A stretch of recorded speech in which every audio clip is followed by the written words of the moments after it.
ಶುಭೋದಯ ಮಕ್ಕಳೇ. ಪದ್ಯಪಾಠ 12 ಕಂಬಳಿ ಹುಳು ಮತ್ತು ಚಿಟ್ಟೆ. ಕಂಬಳಿ ಹುಳ ನೋಡಿದ್ದೀರಲ್ವಾ, ಚಿಟ್ಟೆ ನೋಡಿದ್ದೀರಾ. ಕಂಬಳಿ ಹುಳ ಆದಮೇಲೆ ರೂಪಾಂತರ ಹೊಂದಿ ಚಿಟ್ಟೆ ಆಗುತ್ತೆ. ಅದರ ಬಗ್ಗೆ ಕವಿತೆ ಇದೆ, ನೋಡೋಣ. ಬರ್ದಿರೋರು ಎನ್ ಶ್ರೀನಿವಾಸ ಉಡುಪ. ಪ್ರವೇಶ. ಬಣ್ಣ ಬಣ್ಣದ ಚಿಟ್ಟೆ ತನ್ನ ಜೀವನದ ಪ್ರಾರಂಭದಲ್ಲಿ ಕಂಬಳಿ ಹುಳಿನ ರೂಪದಲ್ಲಿರುತ್ತದೆ. ಈಗ ಚಿಟ್ಟೆ ನೋಡೋಕ್ಕೆ ಎಷ್ಟು ಆಕರ್ಷಕವಾಗಿ ಬಣ್ಣ ಬಣ್ಣವಾಗಿರುತ್ತೆ, ನೋಡೋಕ್ಕೆ ತುಂಬ ಖುಷಿ ಆಗುತ್ತಲ್ಲ. ಅಂಥ ಚಿಟ್ಟೆ ಅಂದರೆ ಇನ್ನು ಸಣ್ಣದಿದ್ದಾಗ ಕಂಬಳಿ ಹುಳಿ ರೂಪ ಇರುತ್ತೆ. ಕಾಲಾಂತರದಲ್ಲಿ ರೆಕ್ಕೆಗಳನ್ನು ಮೂಡಿಸಿಕೊಂಡು ಆಕರ್ಷಕ ಚಿಟ್ಟೆಯಾಗಿ ಬದಲಾಗುತ್ತದೆ. ಮತ್ತು ಸ್ವಲ್ಪನೇ ಬದಲಾಗ್ತಾ ರೆಕ್ಕೆಯನ್ನು ಮೂಡಿಸ್ಕೊಂಡು ತುಂಬ ಸುಂದರವಾದ ಚಿಟ್ಟೆಯಾಗಿ ಮಾರ್ಪಾಡಾಗುತ್ತೆ.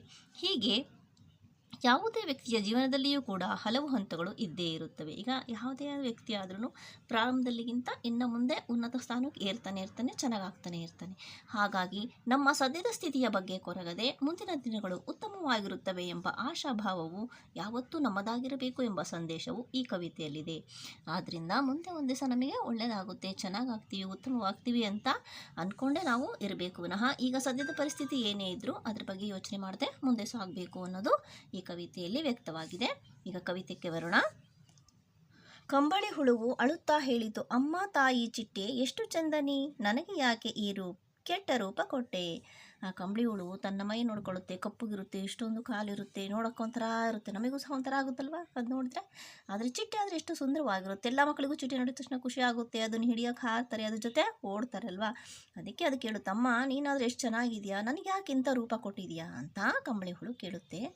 ಕಪ್ಪಗಿರುವ ಮೈ, ಅದರ ಮೇಲೆ ಮುಳ್ಳಂತೆ ಬೆಳೆದ ರೋಮ. ನನಗೆ ಮೈ ಕಪ್ಪಗಿದೆ, ಮತ್ತು ರೋಮ ಅಂದರೆ ಕೂದಲು, ಮೇಲೆ ಮುಳ್ಳು ಥರ ಕಾಣ್ತಾ ಇದ್ದಾವೆ, ಮೈ ತುಂಬ ಕೂದಲಿದೆ, ಎಷ್ಟು ಕಾಲುಗಳು, ಹೇಗೆ ಎಣಿಸಲಿ, ಅಯ್ಯೋ ರಾಮ ರಾಮ, ಎಷ್ಟೊಂದು ಕಾಲುಗಳು. ನೀವು ನೋಡಿದ್ದೀರಲ್ವಾ, ಕಂಬಳಿ ಹುಳ ಹಿಂಗೆ ತೊಳ್ಕೊಂಡು ನಿಧಾನಕ್ಕೆ ಹೋಗ್ತಾ ಇರುತ್ತೆ.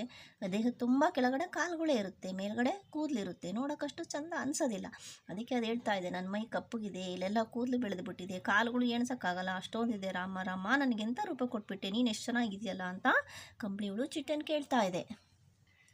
ಗೋಲಿ ಥರದ ಕಣ್ಣೆರಡು, ಮತ್ತೆ ಈ ಪೊರಕೆಯಂಥ ಮೀಸೆ, ನಿನ್ನ ಹಾಗೆ ತೆಳುರೆಕ್ಕೆ ಪಡೆದು ಮೇಲಕ್ಕೆ ಹಾರಲಾಸೆ. ಅದಕ್ಕೆ ಹೆಂಗೆ ಹೇಳುತ್ತೆ ನೋಡಿ, ಕಣ್ಣುಗಳು ಗೋಲಿ ಅಂದರೆ ಸರ್ಕಲ್ ವರ್ತುಲಾಕಾರ ಇರುತ್ತೆ, ಕಪ್ಪಿ ಇರುತ್ತೆ, ಮತ್ತು ಈ ಪೊರಕೆಯಂಥ ಮೀಸೆ ನೋಡಿದ್ರಲ್ಲ ಇಷ್ಟು ಉದ್ದ ಇರುತ್ತೆ. ಪೊರಕೆ ಅಂದರೆ ಕಸ್ಪರ್ಕೆ, ಕಸ ಹೊಡೆಯೋಕೆ ಉಪಯೋಗಿಸ್ತೀವಲ್ಲ ಆ ಥರ ಮೀಸೆ ಇದೆ. ನಿನ್ನ ಹಾಗೆ ತೆಳುರೆಕ್ಕೆ ಪಡೆದು ಮೇಲಕ್ಕೆ ಹಾರುವ ಆಸೆ, ನಿಂದಾದರೆ ಎಷ್ಟು ತೆಳ್ಳಗೆ ರೆಕ್ಕೆಗಳಿದೆ, ಎಷ್ಟು ಸುಂದರವಾಗಿದೆ, ಬಣ್ಣವಾಗಿದೆ, ಆ ಥರ ನನಗೂ ಹಾರಕಾಸೆ ಅಂತ ಹೇಳ್ತಾ ಇದೆ. ಚಿಟ್ಟೆ ಹೇಳಿತು, ಆತುರ ಬೇಡ, ತಾಳಿಕೊಳ್ಳಬೇಕು, ರೋಮ ಉದುರಿ ಚೆಲು ರೆಕ್ಕೆ ಮೂಡುವುದು ಹಂಬಲವಿರಬೇಕು. ಅದಕ್ಕೆ ತಾಯಿ ಚಿಟ್ಟೆ ಹೇಳುತ್ತೆ, ಎಷ್ಟು ಅವಸರ ಪಡಬೇಡ, ನಿಧಾನ ಆಗಲಿ. ಅದು ರೋಮ ಉದುರಿ ಅಂದರೆ, ರೋಮ ಅಂದರೆ ಕೂದಲು ಉದುರುತ್ತೆ, ಆಮೇಲೆ ಚೆಲು ರೆಕ್ಕೆ, ಚಂದವಾದ ರೆಕ್ಕೆ ಬರುತ್ತೆ, ಅದಕ್ಕೆ ಸ್ವಲ್ಪ ಕಾಯಬೇಕು, ಮತ್ತು ಅದನ್ನು ಆಸೆ ಇಟ್ಕೊಂಡು ಕಾಯಬೇಕು, ಈಗ ಬರುತ್ತೆ ಅಂತೇಳಿ. ನಿಜವಾಗ್ಲೂ ನೀನು ಮುಂದೆ ಚಂದ ಹಾಗೆ ಆಗ್ತೀಯಾ ಅಂತ ತಾಯಿ ಚಿಟ್ಟೆ ಹೇಳುತ್ತೆ. ಮೇಲಕ್ಕೇರುವ ಪ್ರಯತ್ನ ಮಾಡು, ಎಲ್ಲವೂ ಸಾಧ್ಯ ಮಗು. ಸ್ವಲ್ಪ ತಾಳ್ಮೆಯಿಂದ ಇದ್ದರೆ ನಾವು ಪ್ರಯತ್ನ ಪಟ್ಟರೆ ಮೇಲಕ್ಕೆ ಹೋಗ್ಬೋದು. ಸ್ವಲ್ಪ ಸಾವಧಾನವಾಗಿರುವಂಥ ತಾಯಿ ಚಿಟ್ಟೆ ಮಗು ಹೇಳುತ್ತೆ. ಅಳುತ್ತಾ ಕುಳಿತರೆ ಏನಾಗುವುದು, ಎಲ್ಲಿ ಕೊಂಚ ನಗು. ಹೀಗೆಲ್ಲ ನಾನು ಚೆನ್ನಾಗಿಲ್ಲ, ನಾನು ಚೆನ್ನಾಗಾಗಬೇಕು, ನಾನು ಈಗ ಮಾಡಿದೆ ಅಂತ ಅಳ್ತಾ ಕೂತ್ಕೊಂಡ್ರೆ ಏನೂ ಪ್ರಯೋಜನ ಇಲ್ಲ. ಸ್ವಲ್ಪ ನಗ್ತಾ ಇರು, ಕಾಲ ತಾನೇ ಸರಿ ಹೋಗುತ್ತೆ, ನೀನು ಒಳ್ಳೆ ಚಿಟ್ಟೆ ಆಗ್ತೀಯಾ ಅಂತ ಹೇಳ್ತಾ ಇದೆ. ಇದು ನಮಗೂ ಒಂದು ಸಂದೇಶ. ನಾವೀಗ ಯಾವುದೇ ಪರಿಸ್ಥಿತಿಯಲ್ಲಿದ್ದರೂ ಇನ್ನು ಮುಂದೆ ಚೆನ್ನಾಗಾಗ್ತೀವಿ ಅಂತ ತಾಳ್ಕೊಂಡು ಅದನ್ನು ಎದುರಿಸ್ಕೊಂಡು ಮುಂದೆ ಬಂದರೆ ಒಳ್ಳೆಯ ಸ್ಥಿತಿ ಬಂದೇ ಬರುತ್ತೆ.